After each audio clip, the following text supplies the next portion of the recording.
cheating wife left me for a younger man, but my revenge and new love made her regret everything. Arthur, are you listening? You just need to sign the papers, and we're finished. My wife, Annie, whom I've been married to for over 25 years, was speaking to me. I tried to pay attention, but her voice seemed to drift further away as her rant continued. It all began this afternoon when I came home from work. Annie sat at the table with a glass of wine and a determined expression. Unfortunately, she only had one glass, neglecting to consider if I might want one too, especially given the direction our conversation was taking. I sensed trouble brewing as I sat down. Without asking about my day, Annie plunged into the news that she was leaving me. She claimed to have found her soulmate, someone who made her happier than I ever did, rendering me no longer adequate. Despite her escalating volume, her words became increasingly distant to me. Our story followed a familiar pattern. We met in high school, stayed together, and welcomed our daughter Sally shortly after getting married. While she wasn't the primary reason we tied the knot, she was always part of the plan. Presently, we both held steady jobs, lived comfortably, and had managed to pay off our house with some savings to boot. We frequently professed our love, took family vacations, and though our physical closeness had waned over time, we still found moments of intimacy. I believed our love ran deep, and we were destined to grow old together, until this afternoon. Annie's rant continued, her face reddening with each passing moment. Arthur, look at me. It became increasingly difficult to focus, but I turned towards her. You need to sign these papers, she pointed adamantly at the documents before me. Her tone was demanding, yet I struggled to maintain concentration. It felt as though the room's brightness and color were fading, despite the kitchen lights being on. Internally, I was fraught with emotion, but externally, my body remained unresponsive. The longer I stayed silent, the angrier Annie grew. The last thing I remember is her slap. Though I couldn't feel the impact, I imagined it leaving a prominent red mark. But still, I couldn't move, and the world seemed to darken around me. It had been a long day. The drive home from university was delayed due to an accident slowing everyone down. When I arrived home, there was an eerie quietness in the house. The lights were on, Dad's car was in the driveway, but Mom's was nowhere to be seen. Upon entering the kitchen, I threw my bag and books on the ground. Dad sat at the table, motionless, staring into space. On the table lay an open bottle of Mom's wine and a mostly empty glass. In front of Dad were papers with numerous "Sign Here" tabs. Approaching Dad, I touched his shoulder from behind. Hey, Dad, I anticipated a response, but he remained unresponsive. Walking around to face him, I was taken aback. His eyes appeared glazed, almost milky white, with traces of tears staining his cheeks. He wasn't blinking, and a trail of drool hung from his mouth, threatening to drip into his lap. Panicked, I called out, Dad, Dad, come back to me, Dad! Tears welled in my eyes. With no response from Dad, I tried to calm myself. Slow down, Sally. Dad needs help, I whispered to myself. Retrieving my phone, I dialed emergency. I explained that my father, Arthur, was unresponsive. After providing my details and address, they dispatched an ambulance, promising a 10-minute arrival time. I sat beside Dad, holding his hand, offering reassurance. This man had been my everything growing up. Despite his demanding job, he always made time for my school events, musicals, and ballet. He endured my early attempts at the violin, encouraging me every step of the way. On my 16th birthday, he surprised me with a harder-to-find violin, not the best, but it held sentimental value as it came from him. Now, 5 years later, I was studying music at university, with a focus on strings and violin, thanks to his unwavering support. As I waited, questions raced through my mind. Why was Dad like this? What had happened? And where was Mom? Glancing at the paperwork on the table, the words "petition for divorce" caught my eye. Shocked, I began reading, my skin crawling at the revelation that Mom wanted to divorce Dad for reasons unknown to me. It appeared highly likely that Dad's condition stemmed from the documents, especially considering Mom's open wine bottle, indicating she had given Dad the papers and left. People often speculate on the rapid fluctuation of emotions. I suppose they've never experienced such a betrayal. For me, any compassion and desire to be in my mother's presence faded away shortly after the ambulance arrived. I directed them in getting Dad onto a gurney and off to the hospital. After locking up the house, I followed behind, making calls as I drove. I contacted my grandmother, Dad's mom, his sister Rhonda, his best friend, and then his manager at work, informing them of Dad's situation and his impending absence. I explained that I found him unresponsive and that he was en route to the hospital. Everyone requested updates on his condition, and his manager assured me of arranging emergency leave and informing their boss. I knew I was putting off the next call, consumed with anger, but I felt compelled to call Mom. The phone rang, and she answered after a couple of rings. Hi, Sally, my darling. How was your day? I was taken aback by her casual tone. Surely she couldn't be so naive as to think I wouldn't know what was happening. It had been almost an hour since I found Dad, and Mom was well aware of my routine. Where are you, Mom? I'm out and about, sweetie, she trailed off, sensing my inquiry. So in other words, you've just shattered my father, your husband, and left him without a second thought. Oh no, darling. I tried to explain to your father about Paul and the situation, but he wasn't responsive, so I thought it best to leave and let him process that we won't be living with him anymore. Her attempt to downplay the situation infuriated me. Given Dad's state, it seemed more likely that she had ripped his heart out and left it shattered before him. It appears to me like you abandoned him when he needed help. Are you truly that heartless? Do you even understand what's happening now, or do you simply not care? Anger began to seep into my voice. Sweetie, don't get angry now. I understand this is a shock, but your father will be fine. I'm only asking for what is rightfully mine and some support while Paul and I wait to marry. Yep, my mother was firmly in La La Land. Angry? You haven't seen Angry yet, Mother. And just so you know, I'm currently following Dad to the hospital. He's in an ambulance, and when I got home, he looked like he'd had a stroke. Oh, Sally, my sweetie, I'm sorry to hear that, but no excuses, Mother. Let me ask you, is this Paul you're running off with the same Paul from your work that you keep talking about? She hesitated. Of course, darling, Paul. The man from my mother's workplace. She never stopped mentioning him. So, let me get this straight. He's a dozen years younger than you, and you've been having an affair with him for how long again? She hesitated. 6 months, right? So, for the last 6 months, you've been involved with someone from your workplace behind Dad's back. You've been lying to Dad and me, hiding your affair. I had no idea you were capable of such deceit, and clearly neither did Dad, judging by the state you left him in. How did you expect either of us to react? Well, I suppose not positively at first, but once we're living with Paul, you'll see we're meant to be together. We? She had just referred to we for the second time. Did she expect me to abandon Dad to move in with her and her boyfriend? I could feel my anger boiling over. I knew I would say something regrettable if I didn't stop. I'm going to hang up now before I say something I might regret, but let me be crystal clear. I will not be leaving Dad, and there's no way I'm going anywhere near Paul, let alone moving into the place you and he are cavorting in. Sally, my mother responded sharply, I am your mother, and I will not be spoken to like that, regardless of how upset you are. Then I guess we're done talking. I hung up before she could say anything else. If she thought I would condone what she was doing, she had another thing coming. She tried calling me back multiple times, then started calling Dad's phone, which was silly because, if he could, I doubted he would pick up a call from her. Since I had Dad's phone with me, I ignored any calls from her. By the time I reached the hospital, the ambulance crew had admitted Dad, and he was in a ward under observation. Aunt Rhonda had arrived and informed me that she had also received several calls from my mother but wasn't sure what was happening other than her brother being in the hospital. When I explained the situation, Aunt Rhonda turned a deep shade of scarlet, almost as if steam were coming out of her ears. Sally, do you have the documents that woman left for my brother? Sure, Aunt Rhonda, here you go. Aside from being my aunt, Rhonda was also our family attorney. For the next hour, we sat beside Dad as Rhonda read through the documents, occasionally muttering under her breath. Doctors and nurses came in and out of the room periodically, checking on Dad. Well, the bad news is that your mother is going to get her divorce from your father. The schedule outlined here shows that this process has been in motion for over 2 months and had to be served this week, or it would have incurred significantly higher fees from her legal team. I shrugged. I had heard enough justification from my mother. I was determined to ensure that she and Dad separated for what she had done. It was strange. I was never particularly close to my father, always looking up to my mom, but her actions seemed plain foolish. This whole mess seemed to be orchestrated by Paul, her so-called soulmate. Regardless, Mom and Dad weren't going to weather this storm, especially if Dad's current condition was any indication. The good news is that she hired a shire of a lawyer to represent her. She's going to have to shell out a hefty sum just for the divorce and even more if it goes to court, Rhonda grinned. Meanwhile, my dear brother has the best lawyer in town, and he's getting the family discount. We shared a smile for the first time that evening. Additionally, some of the claims here, like wanting 50% equity in the house and 60% of the financial assets, along with spousal and child maintenance, are likely quite exaggerated. I assume from your reaction that you're not planning to live with your mother? I shook my head in confirmation. Good, okay. I have some initial thoughts. However, we need to see what happens with your dad over the next 24 hours.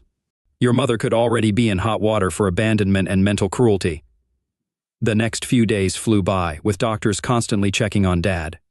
Physically, he was fine and healthy, but he remained unresponsive. I managed to continue my university studies in the hospital chair by his bed, laptop, and textbook in hand. Occasionally, a family member would relieve me, allowing me to go home, catch a few hours of sleep, and return. I'll admit, I shed a few tears at home, alone in the house. One of the most surprising moments during Dad's hospital stay was when Tina Williams, the owner of the company where Dad worked, paid him a visit. While I knew Dad's manager, Tom, I had never met Tina herself. Tina was a striking woman, curvaceous without being overweight, with tan skin, dark, raven hair, and mesmerizing blue eyes that could make any person, male or female, swoon. As it turned out, Dad had been part of a group at his workplace that had supported Tina a few years back during her messy divorce.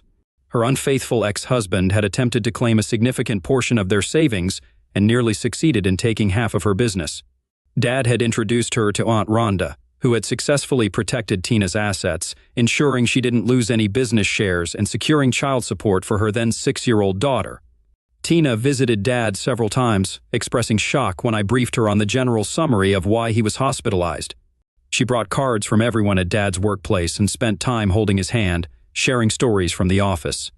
It turned out Dad had a knack for humor in the workplace, and his absence was deeply felt by his colleagues. I should mention that Dad is an accountant by profession, working for one of the financial clearinghouses that assist banks in processing payments to financial institutions. While the work may be tedious, Dad apparently brightened up the workday for everyone with his humor and presence. About 2 weeks later, I returned from a shower and a nap at home to find Rhonda and Tina in the midst of a conversation. Although it seemed a bit heated, their frustration was aimed at my mother rather than each other. It turned out that my mother had sent a demand letter to Tina, requesting access to all of Dad's bonuses from the past few years. It didn't matter that the bonuses had already been paid out, Rhonda remarked, sporting an exploitative grin.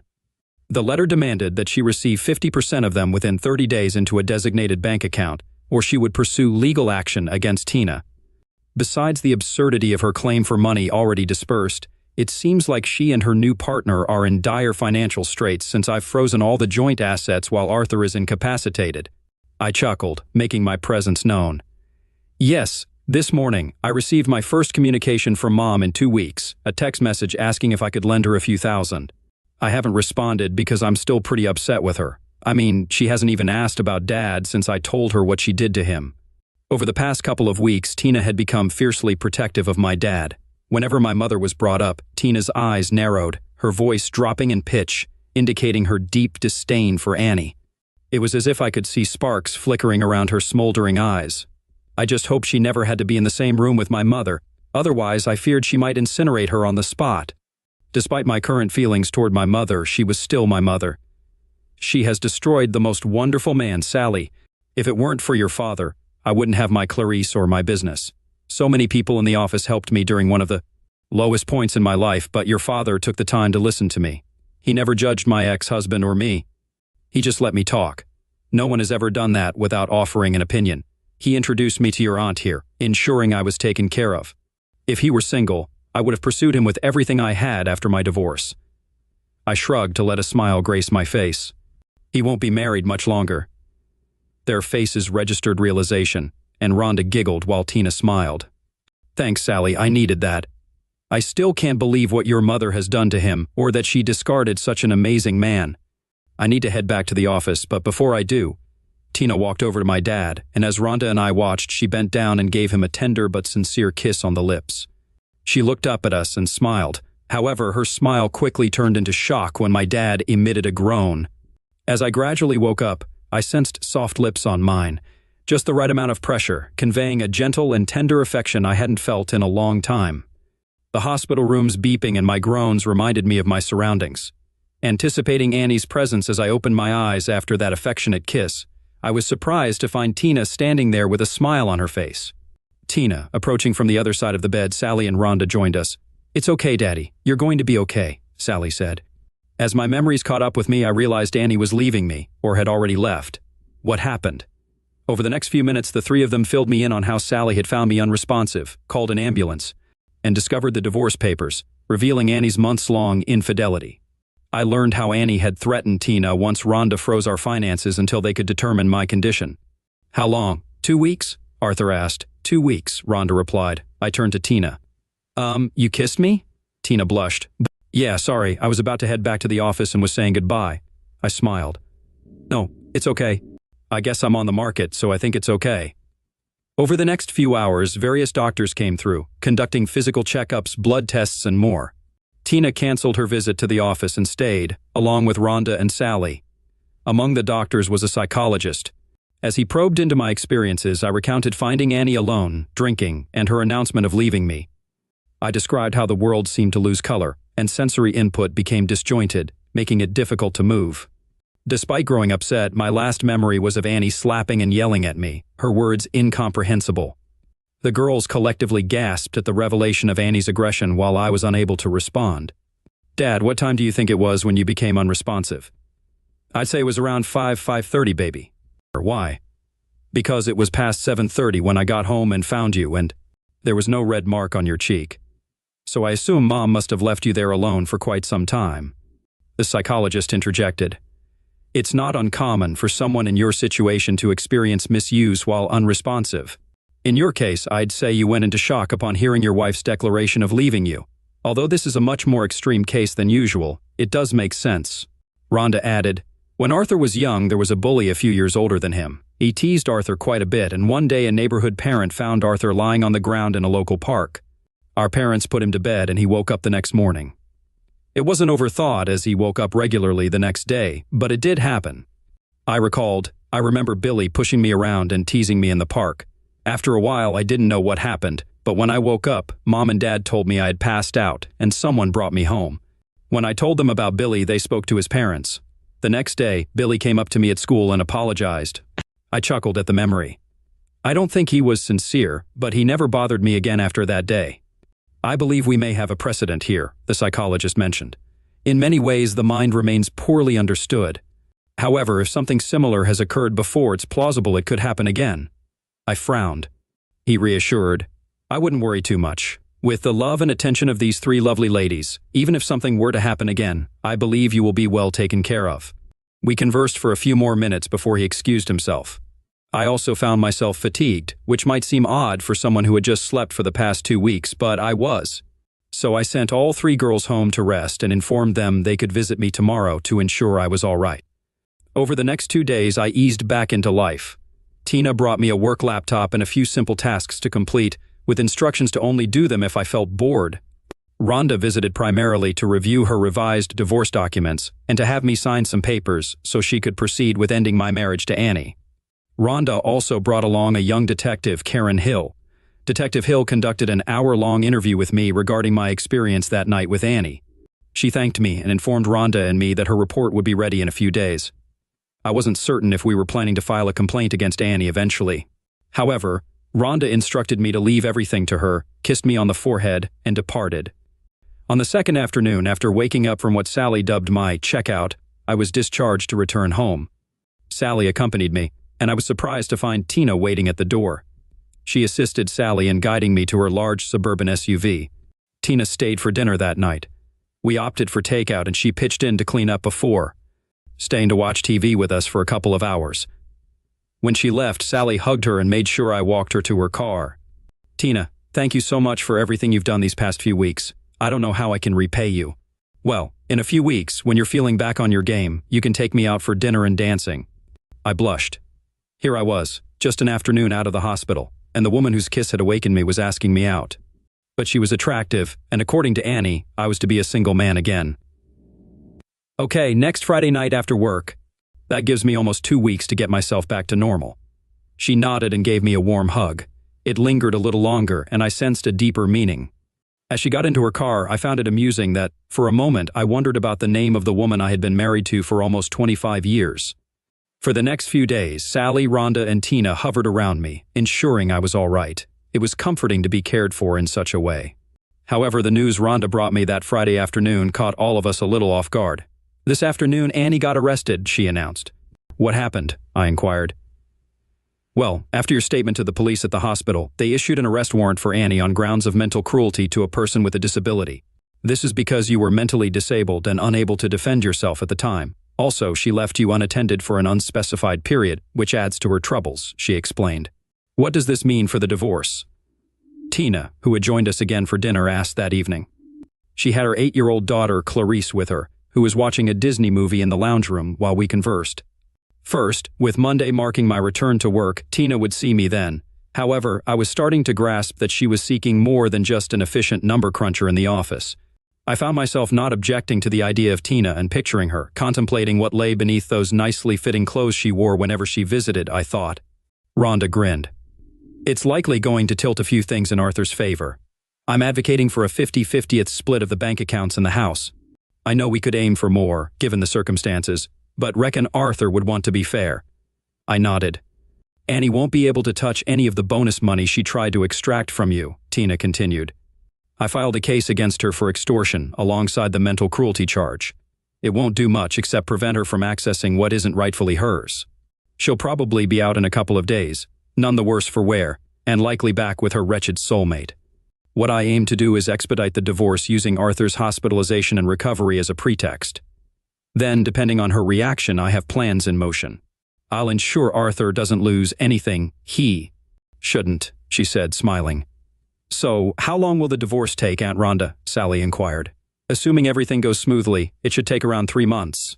After that, if Annie decides to contest anything, I'll bring in reinforcements, which will prolong the process but inflict more damage on her, Rhonda explained. That evening, as I escorted Tina to her car, Sally assisted Clarice into the back seat of the large Suburban.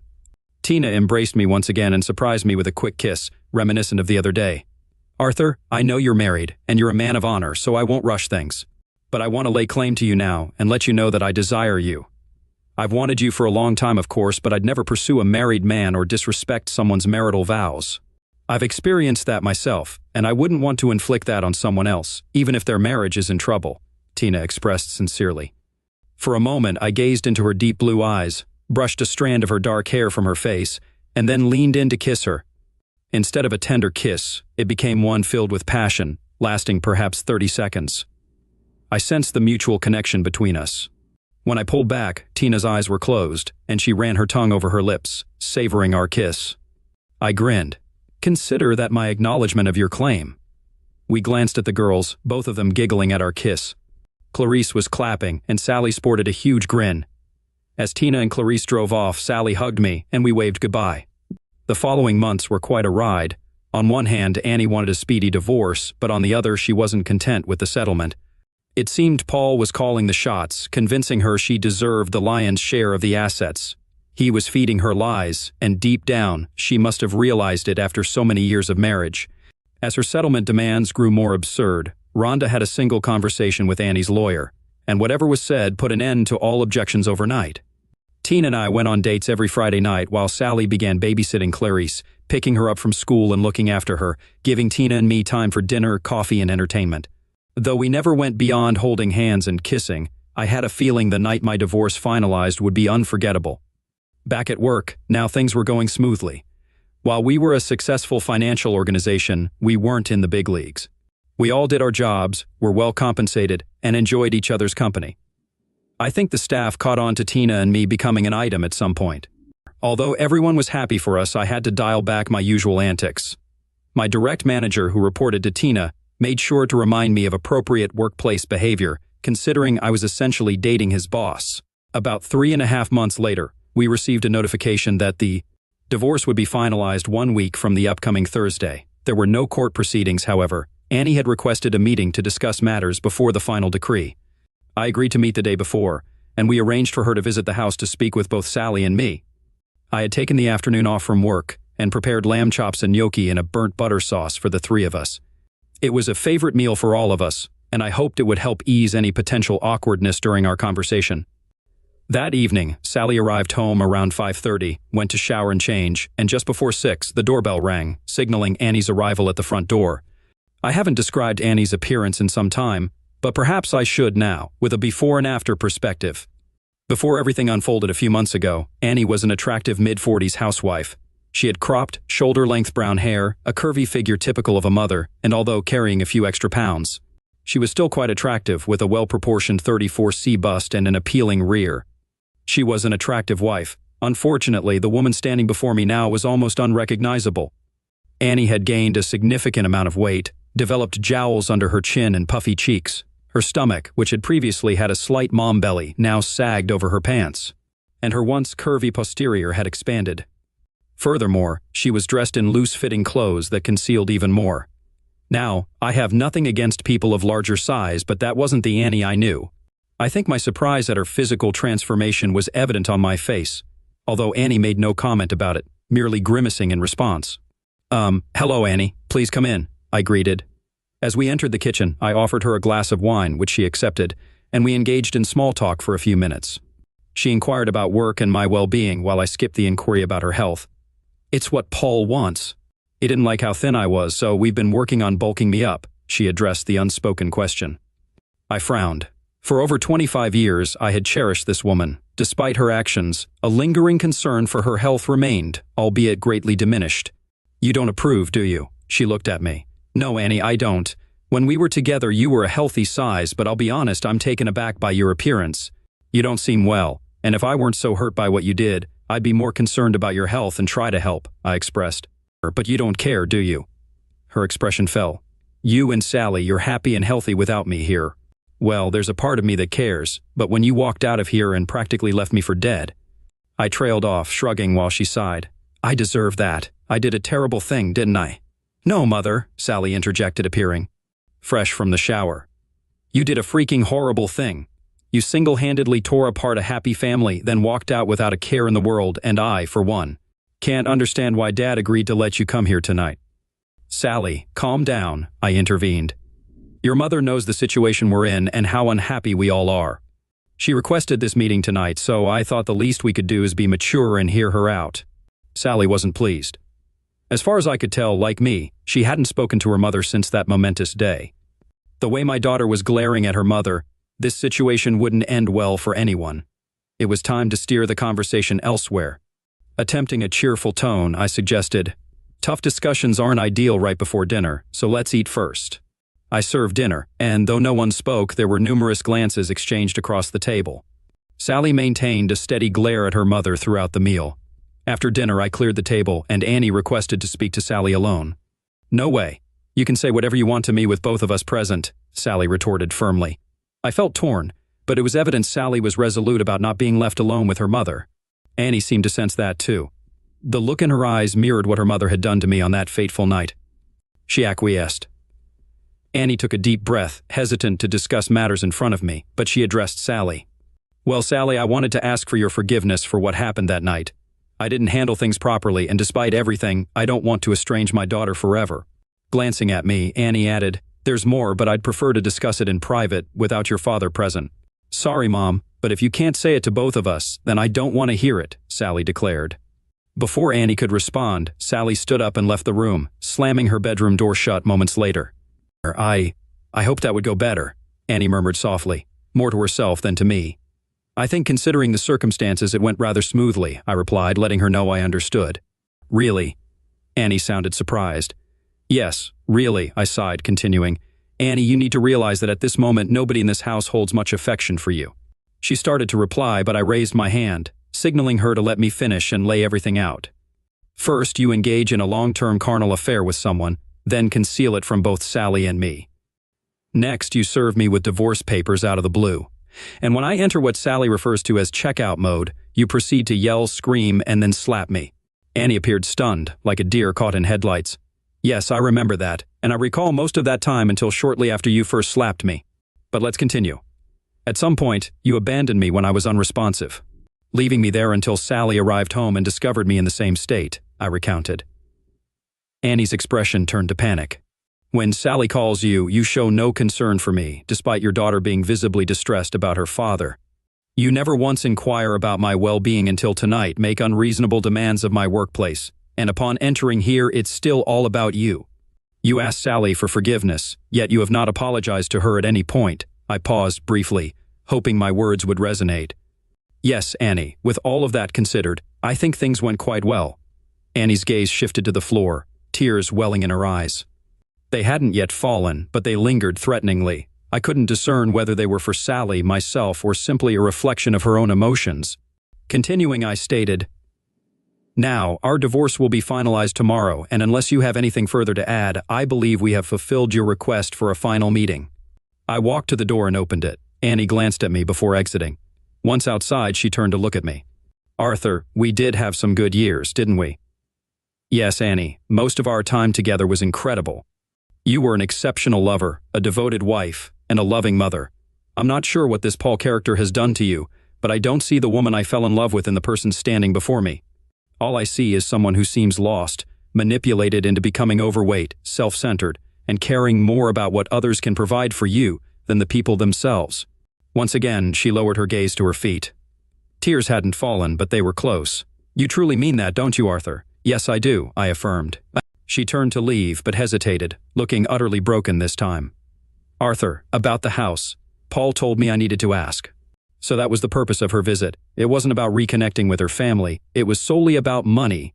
I chuckled, leaving Annie puzzled by my reaction. Go tell your soulmate that you'll have your share of the savings and the equity from this house transferred to the bank account your lawyer provided to Rhonda by this time. Tomorrow. And Annie, she glanced at me, protect that money from Paul or you won't have it for long. Update the next morning marked the final decree, and Annie and I were officially no longer husband and wife. There was a small twinge of sadness within me, but it was fleeting. Mostly I felt content. The past few months had been challenging for everyone. Now, at 48 years old, I felt liberated, knowing I still had much life left to live. Rhonda phoned to inform me that pizza was on her tonight at my place. During lunch at the office, Sally dropped by. We reminisced about happier times with her mother when we were a complete family. Despite Sally's dislike for her mother, I could sense she missed the woman she once was. Truthfully, I did too. We shared many good years together. As Sally left, there seemed to be a silent exchange between her and Tina. Not long after, I was summoned to Tina's office. She closed the door and then kissed me passionately, as if the sun might never rise again. I must admit I responded in kind. Can I claim you as mine now, Arthur? Tina asked. I felt a sore spot on my neck, likely from a bruise forming where she had just kissed me moments before. I think you may have already done that. That evening's dinner was delightful, with Sally, Rhonda, Tina, and Clarice all joining in to celebrate my newfound freedom from Annie. Later that Friday night, after the girls were in bed, Tina and I consummated our relationship. I must have done something right because, throughout the weekend, Tina seemed a bit sore whenever she sat down. But her eyes burned with a fiery passion that I knew was reserved for me alone. 6 months later, we tied the knot in a beautiful ceremony by a local lake, with many of our colleagues in attendance. Though we initially planned to marry later, we decided to move the date up to coincide with the arrival of Sally and Clarice's new little brother. Update: 5 years had passed, and Sally, her boyfriend Tina, and I were enjoying dinner at a local restaurant when 5-year-old Keegan posed a question. Daddy, who is that lady who keeps staring at us? Turning to look, we spotted Annie sitting across the room. She had noticeably lost weight and appeared discontent. Since the divorce, we hadn't seen or heard from her, and she hadn't attempted to contact Sally. Excusing myself from the table, I approached her. Hi, Annie. Hi, Arthur. How are you? I inquired. She glanced down at her chicken salad, replying, You were right, Arthur. You were right about him. Paul convinced me I was his soulmate and you meant nothing to him. But when I did receive the money up front, he persuaded me to gain weight because he loved me and preferred overweight women. After receiving the divorce settlement, you advised me not to give it to him, but I didn't listen. He squandered it in 6 months and then abandoned me. Though I was still upset with her, her story lacked the happy ending mine had. Since then, I've spent every moment trying to rebuild the confidence he shattered and reclaim some semblance of my former self, she confessed, holding back tears as she looked at me. After all these years, that look resembled the Annie I once knew. Arthur, I am so sorry. I treated you horribly. I did it because I believed Paul knew things you didn't. I abandoned the man who truly loved me, leaving you unresponsive, and… She paused, gripping the table's edge.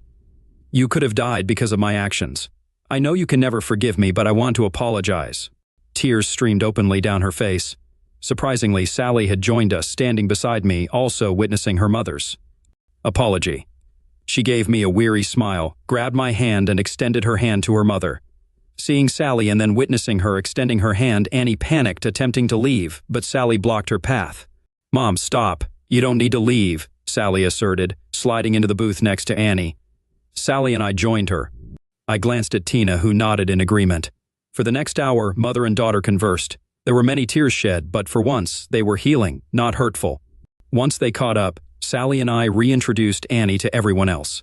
Annie seemed a bit unsettled when introduced to Keegan as Auntie Annie. Following that day, we gradually welcomed Annie back into our lives. Sally and her mother reconnected slowly, meeting for coffee every week or two. Trust developed gradually between them, but eventually solidified. When Sally got married, Annie had the opportunity to play the role of mother of the bride. Tina occasionally invited Annie over for dinner at our house.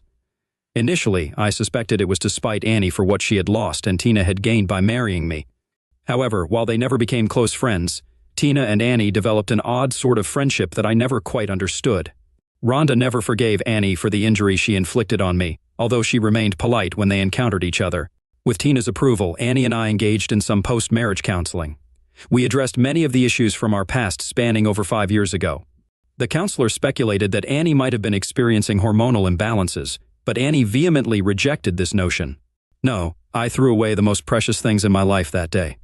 I had a loving husband and a daughter who wanted to be with me. No hormonal imbalance can justify how I destroyed everything good in my life for someone who was nothing but trouble in bed and had an inadequate appendage, she remarked, with a sweet smile directed at me. Arthur and Sally deserve better from me, she admitted tearfully, dabbing her eyes with a tissue. It took me 5 years to reconnect with them. I thank God every day that Arthur has allowed me back into his life. And Tina, too, she blushed, acknowledging Tina's warmth towards her, despite everything. She had every reason to hate me, yet she has always treated me kindly. I got lucky, losing everything I discarded, and I will bear that burden for a long time. Annie gained more from those counseling sessions than I did. It was reassuring to confirm that neither Sally nor I were responsible for Annie's decision to leave us. And she was right, Tina had lifted us up and forged a stronger family bond. They say people pay for their mistakes eventually, and Paul did. He moved to another state, and once again attempted to manipulate a married woman for her money. This time, however, the woman's husband caught Paul in the act and took matters into his own hands, rendering Paul incapable. The husband received a 10-year sentence, but if Rhonda's rumors were accurate, he might be released sooner. Tina and I are still deeply in love. I never imagined I could love anyone as much or as deeply as I did Annie, but Tina proved me wrong. She not only gave me her love, but also her soul, wholeheartedly. We continue to work together in her company, and I'm still in the same job. While we have our ups and downs, we always prioritize communication when it matters. Her physique remains remarkable, and we still make love frequently. We've even indulged in love-making moments in exotic locations while on vacation. Often, just one glance is enough to lead us to locking the bedroom door and passionately indulging in each other. Once, after we had finished making love, showered, and dressed, we entered the kitchen to find Sally and Annie engaged in conversation. We had recently learned that Sally was expecting, sparking excitement as the girls discussed the arrival of my first grandchild. My goodness, Sally, you'd think these two were teenagers with the way they behave. Tina, you'll have to let me in on your secret to keeping Arthur so lively. Maybe I can get some tips to keep Fred on his toes, Sally teased amidst laughter. I blushed. Annie had been casually dating lately, but nothing serious until Fred entered the picture. Mom, let them be. We all know that Dad has been on a mission since, Sally teased mischievously, her eyes twinkling. Annie hesitated while Sally laughed, and Tina blushed. I simply leaned back, smirked at my girls, and felt myself stirred again by Tina's presence. Eventually, I excused myself, making my way back to the bedroom, with Tina following shortly after, locking the door behind her.